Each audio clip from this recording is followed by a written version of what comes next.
Hazratim hali suv deb duduqlangan edi. Uftoda uni gapirishiga qo'ymadi. Gapini bo'lib buyurdi. Quy bolam, quy.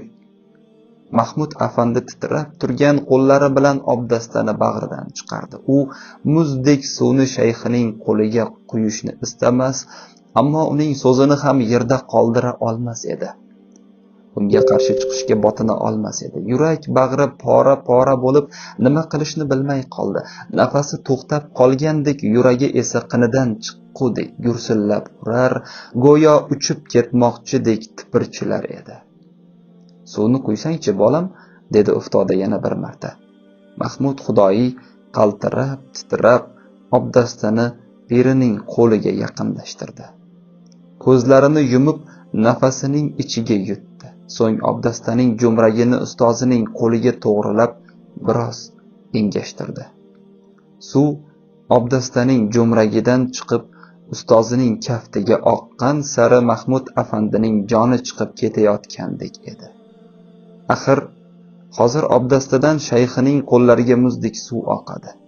Mahmud uftodani o'z otasidek sevib, ehtirom ko'rsatgani uchun unga nisbatan zarracha hurmatsizlik qilishni istamas. Tom ma'noda unga sovuq suvni ham ravo ko'rmas edi. Axir uni to'qlik jahannamidan yo'qlik jannatiga uftoda olib kirgan edi. Sovuq kunda har kuni iliq suvga o'rganib qolgan keksa odamga muzdek suv quysa, o'zini ustoziga nonko'rlik qilgandek his qilar edi. Ammo aynan mana shu his-tuyg'ular iskanjasida ustozining aytganini qilmaslik, uni kuttirib qo'yish ham mislsiz odobsizlik ko'rindi. Mahmud ana shunday xayollar bilan uftodaning oppoq, ingichka barmoqlariga suv quyishda davom etdi. Ammo Mahmud obdastadagi suvning holatidan xabarsiz edi. Bu holatning nimasidir g'alati edi. Suv uftodaning qo'llariga tekkach birdan seskandi. Hatto qo'llarini birdan tortib olmoqchi ham bo'ldi. Mahmud ustozining muzdek suvdan seskanganini ko'rib adoyi tamom bo'ldi. Ammo uftoda boshini ko'tarib Mahmud Xudoyiga kulimsirab qarab shunday dedi. Bolam, bu suv muncha issiq, qo'limni kuydiray dedi-ya. Tinmay Allohdan yordam so'rayotgan ustozining oldida aybdor qilmaslikni umid qilayotgan Mahmudning ko'zlari birdan katta ochildi. Ammo savolni tushunmagandek gangib qoldi. Uftodaning qo'li sovuqdan emas, issiqdan seskangan edi. Obdastadagi suv qanday qilib qo'lni kuydiradigan darajada isib qolganini men ham tushunmay qoldim. Axir hozirgina bu suv muzlab, fahshab yotgan edi-ku. Uftoda bo'lsa, suv qo'limni kuydiray dedi, deyapti. Mahmud Xudoyining yosh to'la ko'zlari uftodaga hayron tikilib turar edi. O'g'lim, bu suv o'tin bilan istilganga o'xshamayapti. Bu suvning ishq otashida qaynagani uchun bizni ham kuydirdi. Bu suving ishq otashida qaynagani uchun ham bizni kuydirdi. Xudoyi turgan joyida qotib qoldi. Gapira olmay tili lol bo'ldi. Nafasi ham to'xtab qolgandek bo'ldi. Bu holatdan o'zi nihoyatda hayratda edi. Hech narsani tushunmay qoldi. U faqatgina yig'lar, chunki holatni biroz anglay boshlagan edi. Axir ustozi uftoda o'gitlarida yig'lasang anglab yetasan der edi. Anglab yetsang yig'laysan der edi. Xudoyi faqat yig'ladi. U hammasini anglagan edi. Bolam, dedi uftoda, Xudoyining qop-qora ko'zlariga qarab. Endi bu xonaqoh senga torlik qiladi. Sen imtihon va sinovlardan o'tib bo'lding. Ishqingning olovi muzdek suvni qizdirib yuboribdi.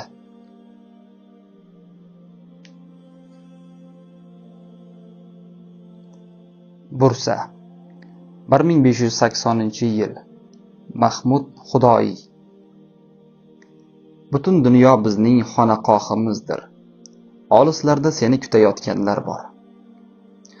O'sha kuni namozdan keyin bir daqiqa ham bir-birlaridan uzoqlashmadilar. Uftoda so'zladi, Mahmud afandi tingladi. Mahmud ayriliq oni kelganini sezib to'xtamay yig'lardi. U hammasini anglab yetgan edi. Men ham ularning yonida edim. Bu qanday g'alati ishqki, men ham ularni tushunib turar edim.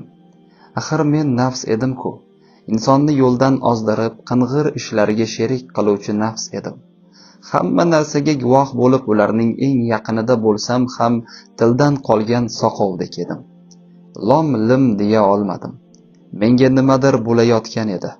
Men Uftodaning o'gitlarini Mahmud bilan birga eshitayotgan edim.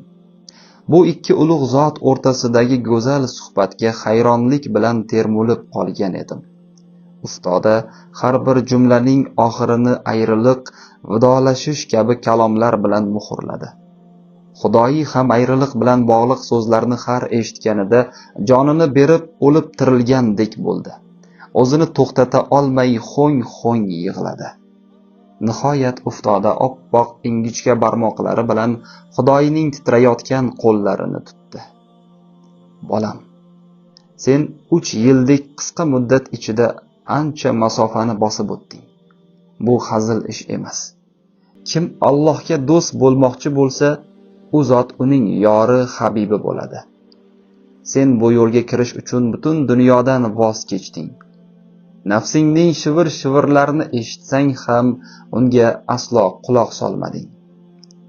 Bu yo'ldagi samimiyating, ixlosing, ishqingning olovi hatto suvni ham yondirdi. Ochig'i men hayratda qoldim. Qayerga qadam bossam, o'sha yerda sening izingni ko'rdim. Har yerda sen borsan. Qani endi menga aytchi, bir jismda ikkita bosh bo'ladimi? Bir ko'z ustida 2 qosh, bir yilda 2 yosh bo'lishi mumkinmi? Bundan buyon sen bir joyda qolmasliging, yo'lga chiqishing, tolibi ilmlar qo'lidan tutishing, ovozingni eshittirishing talaba emas, balki yo'riq ko'rsatuvchi piri komil bo'lishing kerak. Xudoy yig'idan javob bera olmas, ko'ksiga o'q sanchilgan insondek tipirchilar, yig'lar, ammo so'zlashga madori yo'q edi. Bolam, dedi yana Uftoda. Bu dunyodagi insonlar uyqusida yurib chiquvchilar kabidir. Ular uyqularida yotoqlaridan chiqadilar, u yoqdan bu yoqqa yuradilar, ammo o'z harakatlaridan bexabar g'ofildir. Bu dunyo insonlari ham mana shunday.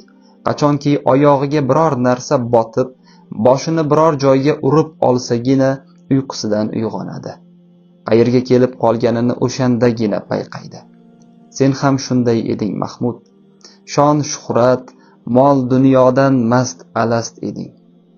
U paytlar bularning bari tush ekanini, uyg'onganingda qo'ling bo'sh qolishini, hammasi sarob ekanini bilmas eding.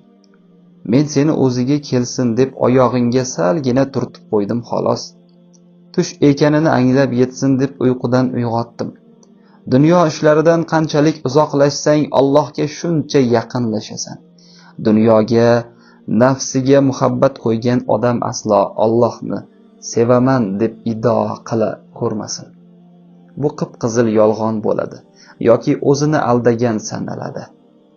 Xayriyatki, sen bularning farqiga bording, bo'tam. Nafsing yo'lidan yurmading, haqiqatni xayolga tushga almashtirmading. Sinovlardan muvaffaqiyatli o'tding. Xudoyining ko'zlari qontalash bo'lib ketgan, xuddi endi hech qachon to'xtamaydigandek shoshqator yosh to'kar edi. Bir necha soatdan beri mana shunday ko'z yosh to'kyapti. U ham hayron, ham mahzun edi. Axir Uftoda sen yetilding, pishding, dedi. Mahmud ustozining bu ta'rifiga o'zini loyiq ko'rmay ichida men kim bo'libmanki degan gaplarni o'tkazdi. Mening esa bu tavozi xokisorlikka sabr qila olmay ichlarim yonib ketdi. Uftoda gapdan to'xtab jim bo'lib qoldi. Oraga qisqa fursatli sukunat cho'kdi. Uftoda hech narsani bildirmadi, ammo u juda ham mahzun edi. Bir tomondan yuragi siqilib, ichiga chiroq yoqsa yorishmas, boshqa tomondan Xudoyining bu yo'lga otlanishi uning ko'nglini xursand qilar edi. Sal o'tmay Uftoda oyoqqa turdi. Xudoyi ham ustozi bilan barobar turdi, lekin boshini yerdan ko'tarmadi. Ustoziga qarab ham qo'ymadi. Chunki qarashga yuragi dosh bermadi. Uftoda qo'llarini sallasiga olib bordi. Tilida bismillohni takrorlab, boshidagi sallani yechib, qo'lida birpas ushlab turdi.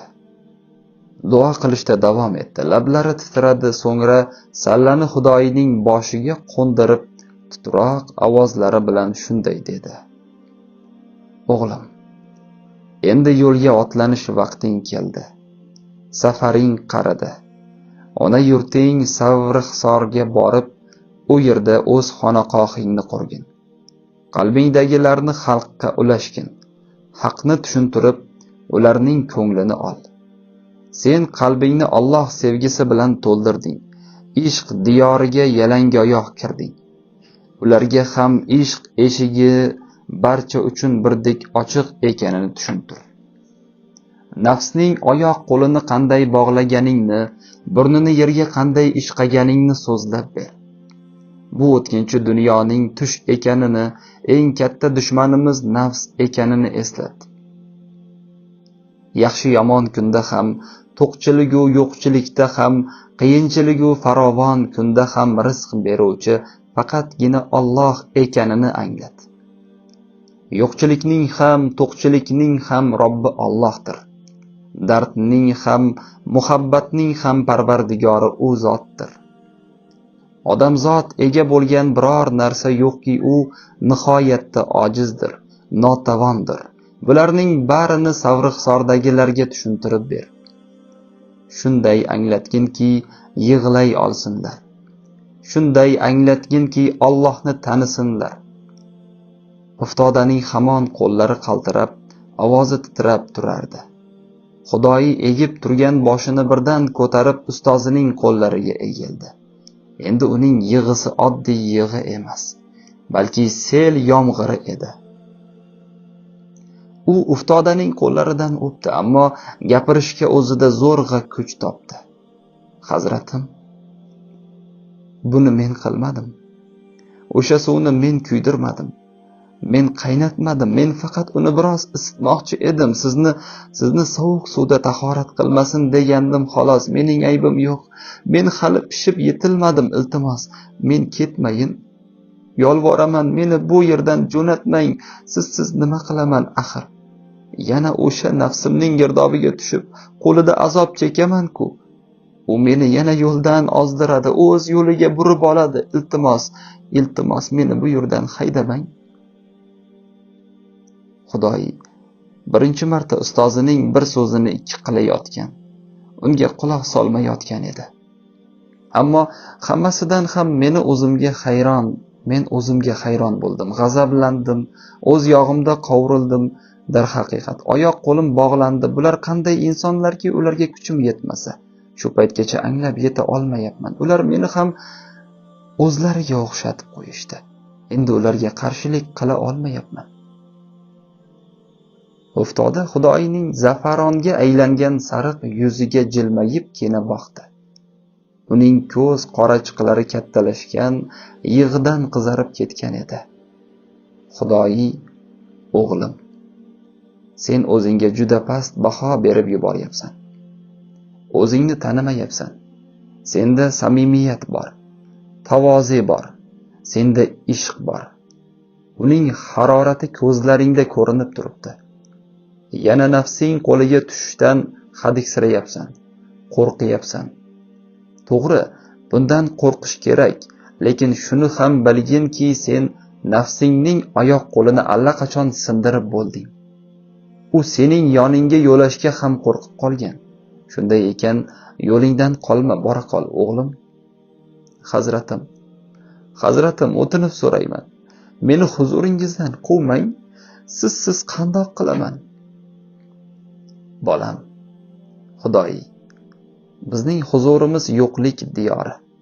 Buni senga doim aytaman. Xonaqoh deganing ushbu 4 tomoni o'ralgan devordan iborat emas-ku. Butun dunyo bizning xonaqohimiz. Olislarda seni kutayotganlar bor. Xudoyi tinmay yig'lar, shayxining qo'llarini bir on bo'lsa ham qo'yib yubormas edi. U ustozining gaplariga nima deb javob berishni bilmay qolgan edi.